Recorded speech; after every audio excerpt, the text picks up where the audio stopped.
ஒரு நாள் கைலையில் பரமேஸ்வரர் மற்றும் பார்வதி உரையாடி கொண்டிருந்தனர்.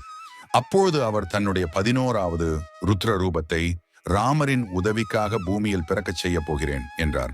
முன்னொரு காலத்தில் ராவணன் நந்தியை மதிக்காமல் குரங்கு முகம் என பழித்தான். அதனால் நந்தி ஒரு குரங்கால் உன் ராஜ்யம் முழுவதும் அழியும் என்று சாபம் கொடுத்தார்.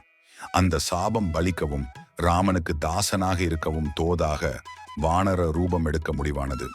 உலகண்ணை வானரத்தின் வாளாக நான் இருப்பேன் என வேண்ட எம்பெருமான் அதற்கு ஒப்புக்கொண்டார். அதனால்தான் அனுமனின் வாள் சக்தி மிகுந்ததாகவும் அழகானதாகவும் விளங்குகிறது. தசரத சக்கரவர்த்தி புத்திரகாமேஷ்டி யாகம் செய்ததும் அதன் பிரசாதமான பாயசத்தை ஈசன் அருளால் ஒரு கருடன் கொத்தி கொண்டு போய் அஞ்சனையில் கையில் சேர்க்க கேசரி அஞ்சனை தம்பதியினருக்கு மார்கழி மாத மூல நட்சத்திரத்தில் அழகான ஆண் குழந்தை ஒன்று பிறந்தது. அதற்கு சுந்தரன் என்று பெயரிட்டு வளர்த்தாள் தாய். சிறுவயதில் ஒரு நாள் பசிக்கிறது என்று வானத்தில் உதித்த சூரியனை பழம் என நினைத்து அதை சாப்பிட வானில் தாவினார் மாருதி. அவரை தடுத்த இந்திரன் தன் ஆயுதத்தால் மிக மெதுவாக அவரது தாடையில் அடிக்க அது நீண்டு உருமாறியது. அன்று முதல் சுந்தரனுக்கு அனுமன் என்ற பெயர் ஏற்பட்டது.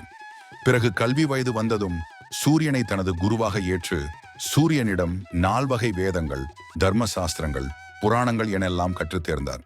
அதோடு மட்டுமல்லாமல் சமஸ்கிருத இலக்கணத்தை மிக நன்றாக கற்று பண்டிதர் என பெயர் பெற்றார். கல்வி காலம் முடிந்ததும் தனது அவதார நோக்கத்தை அறிந்து கொண்டு ராமபிரானுக்கு தன் கடமையை செவ்வனே ஆற்றினார்.